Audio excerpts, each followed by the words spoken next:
She didn't know what she wanted in life until she discovered the power of serving others.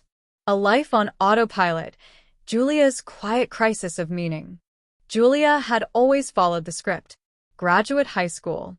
Get a stable job. Don't ask too many questions. Her life, from the outside, looked orderly, maybe even admirable. She woke up at the same time every day, took the same crowded train to her office job, answered emails she didn't care about, and smiled politely at meetings that felt like theater. And then she went home, watched something on her phone, and did it all again. But beneath this structured routine, there was an emptiness that quietly grew. It didn't scream.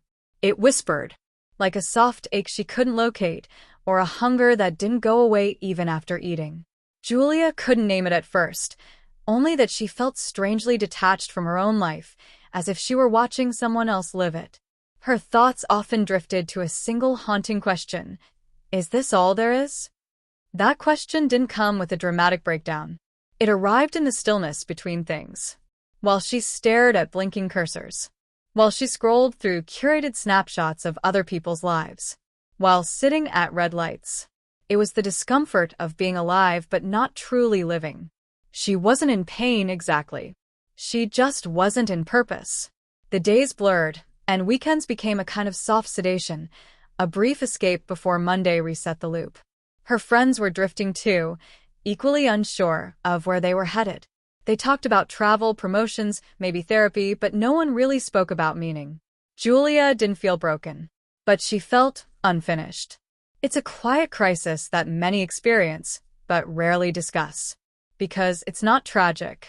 It's not dramatic. But it is dangerous. It erodes from within. The soul doesn't scream when it's starved. It simply goes silent. And that silence became unbearable. Julia didn't know what she wanted out of life, but she knew it wasn't this. This moment, this vague, nagging awareness, was the beginning of everything.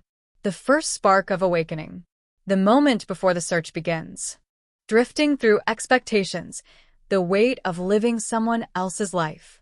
Before Julia ever asked herself what she truly wanted, she spent most of her life chasing what everyone else seemed to expect of her. From an early age, she learned how to read a room, to adapt, to become what people needed. She was the responsible daughter, the polite student, the reliable friend, the calm coworker. Every identity she wore was rooted not in authenticity, but in approval. She didn't know it at the time, but her life wasn't being built. It was being performed. She said yes, to the degree her parents found respectable. She took the office job her mentors called a good start. She dated people who looked good on paper. She joined activities she wasn't interested in, laughed at jokes she didn't find funny, agreed with opinions she hadn't thought through. Not because she was weak, but because she didn't want to disappoint anyone. And little by little, she became a stranger to herself. There was a subtle erosion happening, a quiet death of intuition. Whenever a choice needed to be made, her first question wasn't, what feels right? It was, what will people think? That question guided most of her life. The problem with living for approval is that it never ends. Every time Julia met someone else's expectation, it was like pouring water into a bucket with a hole in it. Brief satisfaction, then emptiness again. She never meant to live like this. No one does. But the pressure to be someone who matters, someone who's seen as successful, can be a powerful current. And Julia had been drifting in that current for years without realizing it. The truth is, when we don't decide who we want to become, the world decides for us. And Julia was beginning to see that the person she'd become was a mosaic of other people's values, not her own. She was living a life that wasn't truly hers, and the weight of that realization was finally becoming too heavy to carry. The breaking point, when numbness turns into a wake-up call. The unraveling didn't begin with a meltdown. It began with silence. Julia was sitting in her apartment one Friday night, wrapped in a blanket on her couch, holding her phone in her hand, scrolling. An hour had passed. Maybe two. She had read half a dozen headlines, watched other people's vacations, seen strangers accomplish things that felt impossible to her. And yet, when she tried to remember anything she had just seen, her mind was blank. That was when something clicked. Or maybe snapped. She realized she had just spent hours consuming the lives of others instead of living her own.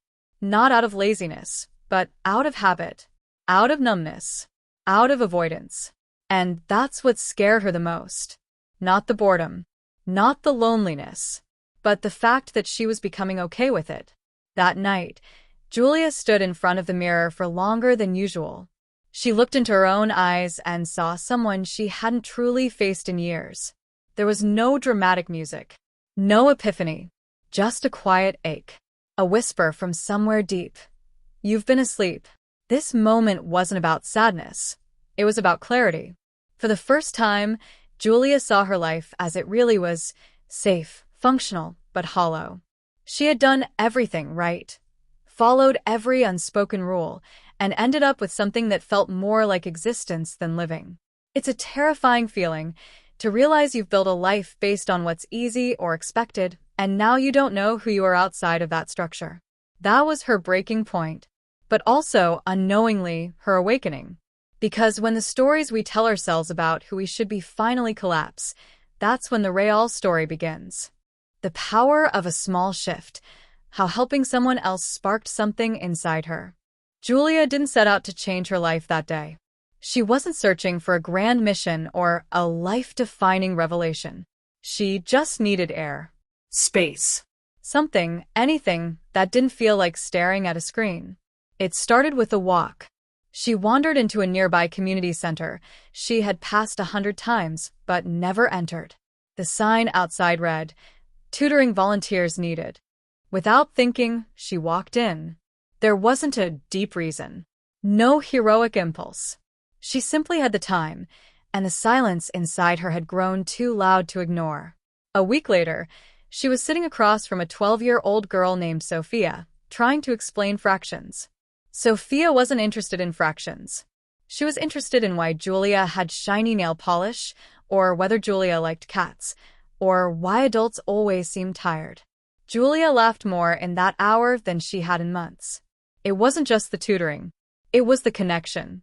In helping someone else, Julia felt herself return to the present moment, fully and unexpectedly. There were no filters, no performance, no status to manage. Just one human being offering their attention to another. That day didn't change everything at once. But it changed something. She went home with a strange warmth in her chest. Not the high of productivity or success, but the grounded, almost forgotten feeling of being useful, of mattering in a way that had nothing to do with her resume. She began to volunteer regularly, first at the tutoring center, then at a local shelter on weekends. She wasn't trying to become a saint. She was trying to remember what it felt like to feel. To see herself reflected in the eyes of others not as a title or a role, but as a human being with kindness to give. And slowly, something inside her began to shift.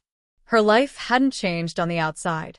She still had the same job, the same routine, but something had awakened, a flicker of purpose.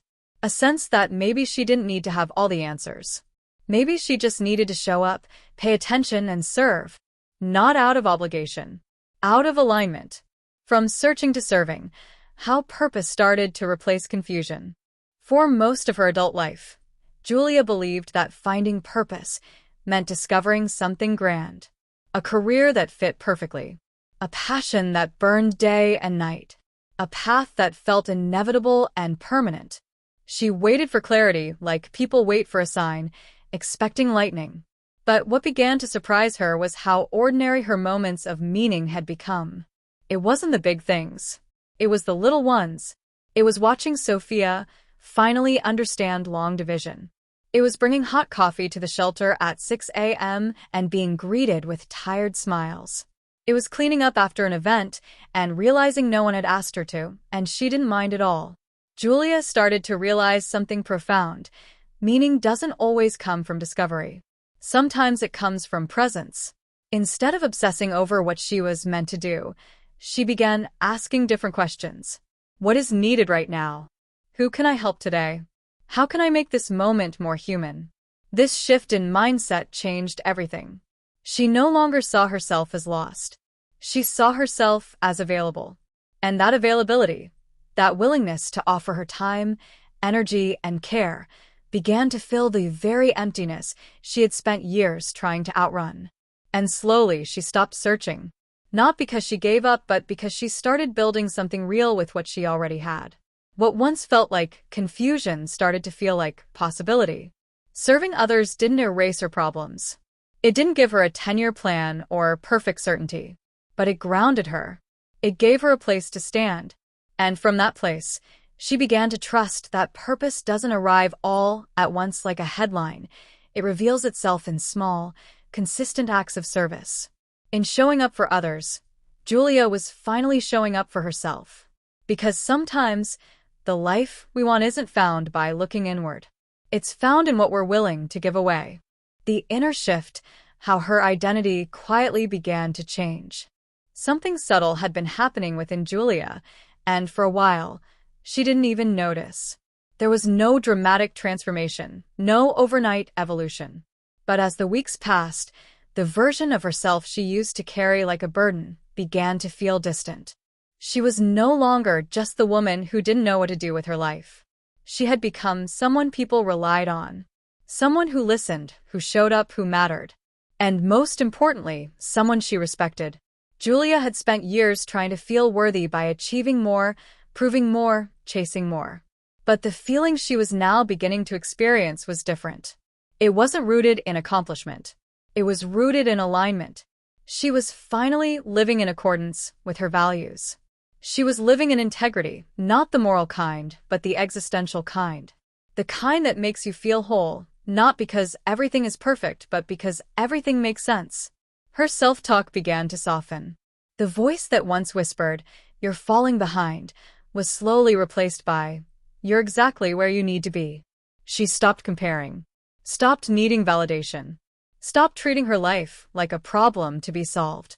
Instead, she started showing herself the same grace she once only reserved for others. She noticed joy in ordinary moments, carrying groceries for an elderly neighbor, laughing with a coworker who felt overwhelmed, reading a book not to improve herself, but simply because it made her feel something. And that's when she realized her identity had never been the problem. Her disconnection had. She had spent so long feeling like she had to earn her place in the world. But service, real, quiet, grounded service, taught her something else. You belong not because of what you do. You belong because you care.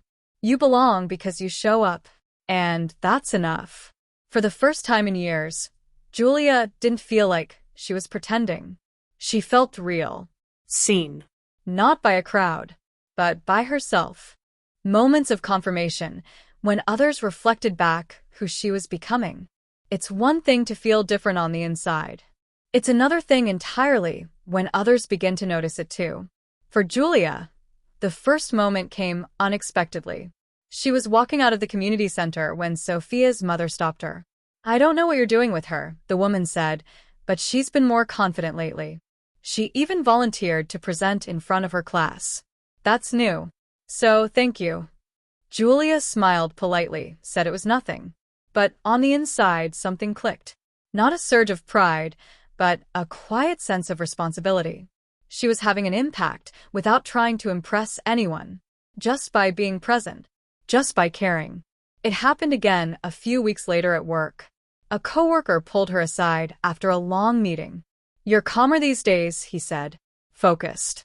I don't know what's changed, but it's noticeable. It's good." Julia didn't know what to say. Nothing dramatic had changed in her career, but something had shifted in how she carried herself. She no longer walked into rooms needing to prove she was smart, competent, worthy. She just was. And people felt it. These moments of confirmation weren't trophies. They weren't validation in the old sense. They were mirrors, held up by the world, quietly reflecting back who she was becoming. And in that reflection, she saw something surprising. She liked herself. Not in an ego-driven way. Not in the "I'm finally successful" way.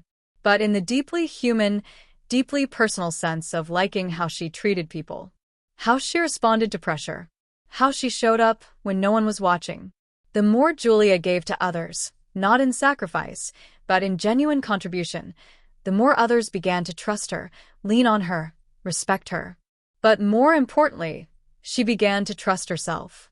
To see her own evolution not as an external performance, but as an internal realignment. She had not become someone new. She had simply returned to who she had always been, beneath the confusion, beneath the doubt. And the world, gently, was starting to recognize her for it. A quiet fulfillment, why she no longer feels lost. There was a time when Julia would wake up with a feeling of dread, a sense that something was missing, something important. She couldn't name it. She just knew it followed her everywhere.